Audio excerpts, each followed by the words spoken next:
শুধু তোমার মুখ বন্ধ করবো তাই নয়, তোমার ওই প্রেমিক পুরুষকে জেলের ঘানে টানিয়ে তবে আমার শান্তি।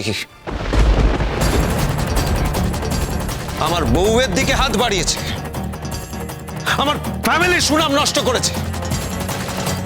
ওকে আমি দেখে নেবো আমি ওকে। এখনো ভালো চাও তো সমঝে যাও, ওসব সংসর্গ ছাড়ো।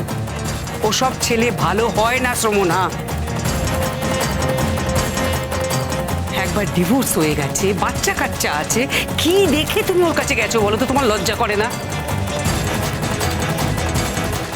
সেই সেই বউই বলতে পারবে ছেলেটা কেমন, আসলে ছেলেটা কেমন। তুমি তুমি মিষ্টি মিষ্টি কথা বললো আর গলে গেলে। আমাদের পাপা নয়তো মুখে রাগ করে, কিন্তু সে তো তোমার জন্য।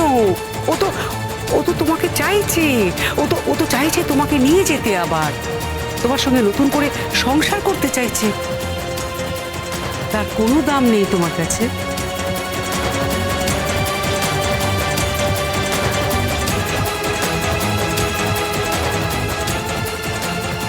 শুধু আপনার ছেলে চাইলেই তো হবে না মা, এই চাওয়াটা তো আমাকেও চাইতে হবে। আর আপনার ছেলের মতো এরকম পাষণ্ড স্বামীর সঙ্গে আমি থাকতে চাই না, থাকবো না।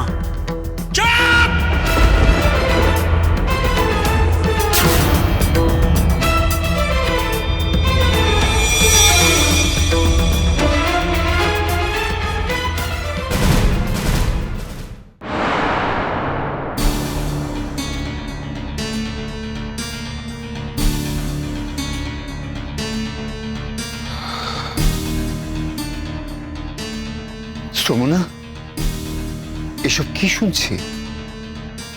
অন্যের কাছে শুনেছ, আমার কাছ থেকে তো কখনো কিছু শুনতে চাওনি বাবা। আগের দিনও এই কথাগুলো বলেছো, আজকে আবার সেই কথাগুলোই বলছো। শুধু শুধু আমাকে কেন জিজ্ঞেস করছো? দেখেছেন আপনাদের সামনে কিরকম অসভ্যতা করছে, দেখেছেন? আপনাদের মেয়ের কি অবস্থা সেটা দেখুন, কি অবস্থায় দাঁড়িয়েছে। হ্যাঁ, আমি বেশ কিছুদিন যোগাযোগ করতে পারিনি, আমার বিজনেস নিয়ে কিছু প্রবলেম চলছিল। আমি তো এখন ফিরে এসেছি, এসে দেখলাম আপনাদের মেয়ে, আমার স্ত্রী, অন্য একজনের সঙ্গে সম্পর্কে জড়িয়ে আছে। কি করব বলুন? আচ্ছা আপনারাই বলুন, এইভাবে ও সংসারটা ভেঙে দিতে পারে? হ্যাঁ, আমার মাথা গরম হয়ে গেছিল, আমি একটু ধাক্কাধাক্কি করে ফেলেছিলাম, কিন্তু তার তো একটা কারণ আছে না। ও আমাকে না বলে বাড়ি থেকে বেরিয়ে গেছিল, ওর প্রাণের মানুষের সঙ্গে দেখা করবে বলে। আপনারা ভেবে দেখুন এবার, আপনারা ভাবুন এবার। ছি ছি ছি ছি ছি, তুই তো আমাদের মুখ ডোবাচ্ছিস। ভাবতেও খারাপ লাগছে, তোর মতন একটা মেয়ের জন্ম দিয়েছি। বলুন বলুন, আমরা বললে তো খারাপ হয়ে যাব, তাই আপনাদের ডেকেছি। শোনো, তোমাকে একটা কথা বলছি, তুমি যা চাইছো তা কিছুতেই হতে পারে না, এটা কিন্তু তুমি মনে রেখো।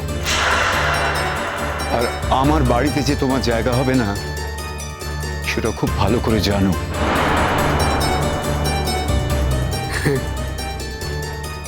ও কি আর সেই ভরসায় আছে? না, এতে ওর কোনো যায় আসে না। এতক্ষণে তো সবটাই বুঝতে পেরেছেন আসল ব্যাপারটা কি। আসলে ও ওই ছেলেটার উপর ভরসা করছে। একটা বিবাহিত ছেলে, মেয়ে আছে, প্রথম বউ ডিভোর্স করে চলে গেছে, সেই ছেলের পাল্লায় পড়েছে। দেখুন, আপনাদের গরিব ঘরের মেয়েকে আমরা উদ্ধার করেছিলাম, সেটা যদি আমাদের দোষের হয়ে থাকে আমাদের কিছু করার নেই। এখন আপনারাই বলুন আমি কি করব। আপনারা যদি বলেন ওকে ছেড়ে দিতে তাহলে আমি ছেড়ে দেবো, আমার কোনো ব্যাপার নেই। তবে একটা কথা বলতে পারি, এর ফল কিন্তু ভালো হবে না। ও আমার বাড়ির লোকেদের সঙ্গে যে অসভ্যতাটা করেছে সেটা আমি সহজে মেনে নেব না। ছেলেটার মনের অবস্থা বুঝতে পারছেন? একে এত ক্ষয়ক্ষতি হয়েছে বিজনেসে, কত কষ্ট করে ছিল ওদের। তোমরা কি আমার কথা শুনবে না ওদের ভাষণটা শুনবে? দেখুন, ওর ভাষাটা একবার শুনুন। শোনো না, খবরদার বলছি, অনেক বাড়াবাড়ি করছো কিন্তু তুমি। দেখুন, আপনারাই দেখুন, আমরা তো নাজেহাল হয়ে পড়েছি, আমরা কিছু করতে পারছি না, তাই আপনাদের ডেকে এনেছি। আমরা যে কি অশান্তিতে দিন কাটাচ্ছি আপনারা জাস্ট ভাবতে পারবেন না। বাবা, তোমাকে আমি পরিষ্কার করে একটা কথা বলে দিচ্ছি, তোমরা যে আমাকে খাওয়াবে না সেটা আমি জানি, আর তোমাদের কাছে যে আমার থাকার জায়গা হবে না সেটাও আমি জানি। পরাগ ঘোষকে আমি বিয়ে করব কি করব না সেটা তো অনেক পরের কথা, কিন্তু এই বাড়িতে আমি আর থাকবো না।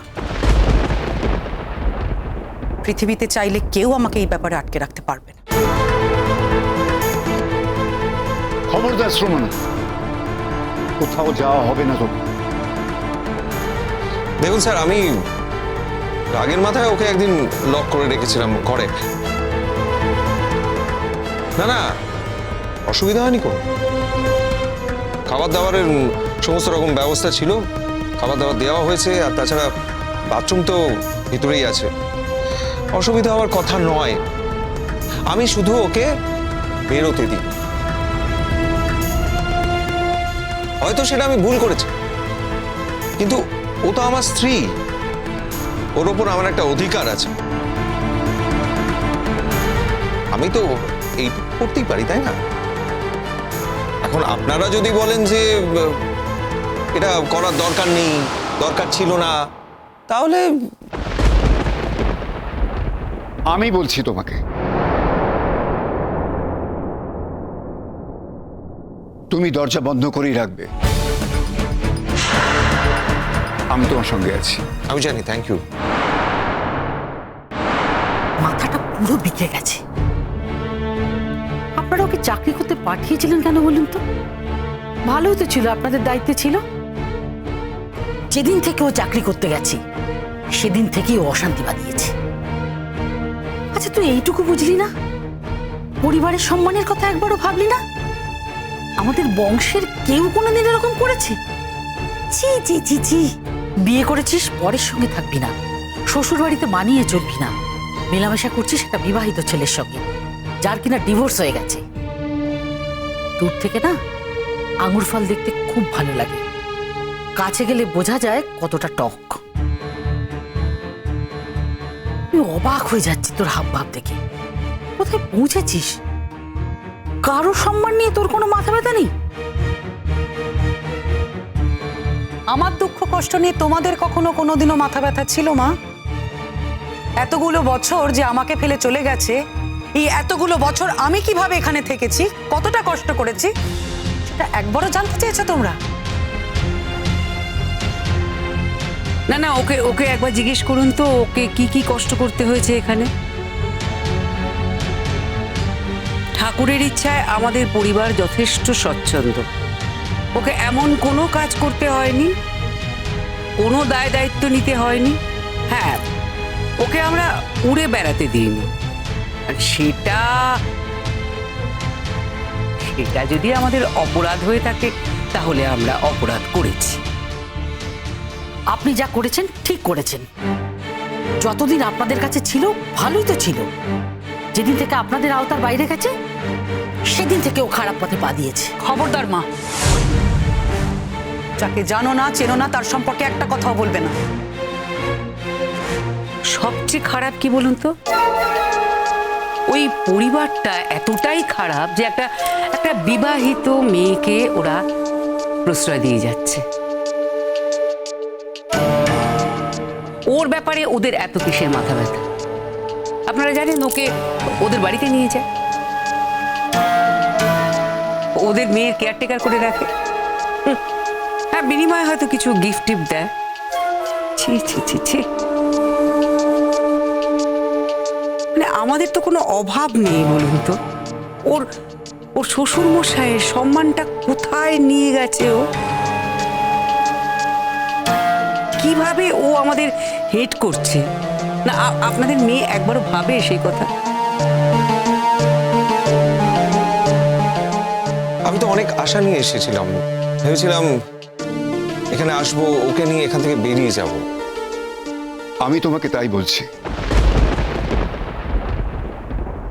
তুমি ওকে নিয়ে যাও, ওকে এখানে রেখোই না, দরকার হলে জোর করো। জোর করা যায় না বাবা।